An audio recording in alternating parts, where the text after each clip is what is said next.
Ailey II Amalgamation Tour is coming soon.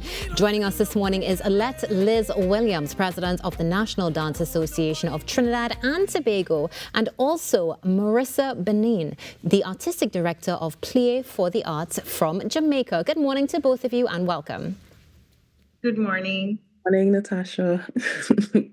Thank you so much for joining us this morning to discuss something that, of course, we're going to be able to add to our calendar and well in advance as well, because we're looking at August 2025. Let's start with you, Marisa. Can you tell us a little bit about Play for the Arts and how it came to have a relationship with the dance company? So Play for the Arts started in 2016 and with a mission to develop dance in the region. So we have international galas in Jamaica, which features some of the best dancers in the world, and a collective of Jamaican dancers, who some are from the Caribbean as well. And we have an international gala. Proceeds from that gala over the years have facilitated sponsorship and scholarships for dancers from the region to go to Ailey School, Complexions Contemporary Summer Intensive, the Ailey School, separate from the full program, Broadway Dance Center, and Steps on Broadway. So it is really a mission to develop dance in the region. So apart from the international gala, a part of my arrangement with all of these companies is that they give back something. So yes, we're taking you to our islands, but you must give back. And they give back by doing master classes, and those master classes are free of charge. We do a dance talk, which is a simple seminar for them to ask questions. Dancers in the region, teachers, choreographers ask, what do I need to do to get to your level? What is the hard work that is required? So information that can put them on a career path to professional stage in dance. Something that is so important to understand, that it is a career path. The arts are a career path as well. Now, yes. Speaking about what's happening in Jamaica, let's come home to Trinidad and Tobago. Alette, good morning again. Welcome. Tell us a little bit about the National Dance Association of Trinidad and Tobago, for those who may not know. Well, the National Dance Association of Trinidad and Tobago is the umbrella body for dance and all dance forms in the country. We are incorporated by an act of parliament. So yes, we do have a national duty to govern dance. So at this stage, we are actually entering our 45th year of existence. And so this partnership with Marisa and Play for the Arts for Something, this is literally on the cusp of the month where we turn 45. So I'm really grateful to be the president, because there's much work to be done, and there's much that has been done from past members of the association and past leaders. So I'm standing on the shoulders of giants and moving forward the needle for dance and the understanding and appreciation for this art form and the culture of it in Trinidad and Tobago. As you mentioned, moving forward, the needle, of course, one thing that's critical are good relationships and building community, which we see happening at a regional level, and I'm sure internationally as well. Tell us a little bit about how you became, I guess, part and parcel or part of the family of Play for the Arts, Alette. Well, Marisa doesn't know it, but I've been stalking her for years.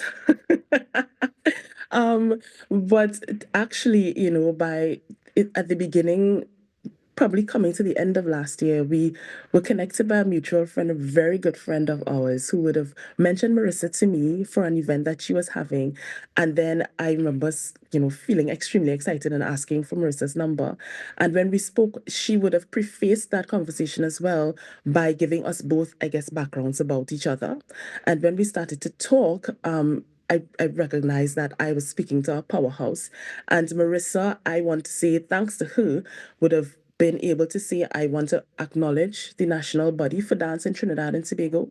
And this is an event that I'm bringing here, and I would like to let's talk more about this. And in having a further conversation, we realized where mutual agreements concerning dance in the Caribbean aligned, and how much we were both passionate about the art form and wanting Caribbean dancers to be part of something big. Marisa even, went as far as saying things like, how far she thinks Trinidad and Tobago could could go because of our facilities and our talents. And the conversation just went naturally from there, leading up onto let's make this thing happen together. Let's pull together whatever resources we have to make sure that this event is a stellar and signature event in the dance calendar in Trinidad and Tobago. Now, if we can, Marisa, can we get maybe a few spoilers or a little hint as to what we can look forward to in August for Amalgamation? That's all? Well, we're going to have a real amalgamation, which means we are also having guest artists to do the Hunt, which is a historical dance. And I learned that it was performed in Trinidad maybe 2 decades ago, choreographed by Robert Battle. And we will have that dance performed on the gala. I am most looking forward to Revelations being done in Trinidad. It is the most watched modern dance in the world, literally. And it's, I fly to New York to see it all the time. And it is one of the most, amazing experiences. But I also wanted to add that I've always wanted to do something in Trinidad. I was the director of culture for Jamaica when Carrie Festa was hosted in Trinidad. And Minister Gatsby at the time, I was just always excited by her energy. And I remember sitting in the opening ceremony and I said, I must do something here. I've never forgotten it. And we got tours of Queen's Hall and Napa.